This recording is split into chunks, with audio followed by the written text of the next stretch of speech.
மக்களாட்சி மலர இந்திய அரசியலமைப்பு சட்டத்தை கொண்டு வந்து தனிநபர் சட்டங்களை வலிமைப்படுத்தியது காங்கிரஸ் கட்சி. அதன் தொடர்ச்சியாக கடந்த 10 ஆண்டுகளாக குறிப்பாக காங்கிரஸ் கட்சி அன்னை சோனியா காந்தி அவர்களின் கடுமையான உழைப்பின் அடிப்படையில் உணவு பாதுகாப்பு சட்டத்தை, உணவு உறுதி சட்டத்தை கொண்டு வந்தது. மகாத்மா காந்தி தேசிய ஊரக வேலைவாய்ப்பு உறுதி சட்டத்தையும் கொண்டு வந்தது. கல்வி உரிமை சட்டத்தை கொண்டு வந்தது. தகவல் அறியும் சட்டத்தை கொண்டு வந்தது. கல்வி கடன் வழங்கி இளைஞர்களை படிக்க வைத்தது. வட்டியை தள்ளுபடி செய்து அவர்களுடைய சுமையை குறைத்தது.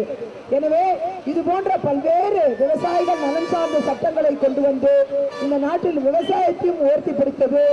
தொழில் நலனையும் காத்தது. காக்கும் கரங்களாக விளங்கிக் கொண்டிருக்கும் காங்கிரசின் கை சின்னத்தை நீங்கள் ஆதரியுங்கள். உங்கள் வேட்பாளரை நீங்கள் தேர்ந்தெடுக்கும் பொழுது இந்த சீரிய பணிகள், காங்கிரஸ் கட்சியின் சீரிய பணிகளை நீங்கள் நினைவு கூற வேண்டும் என்று நான் கருதுகிறேன்.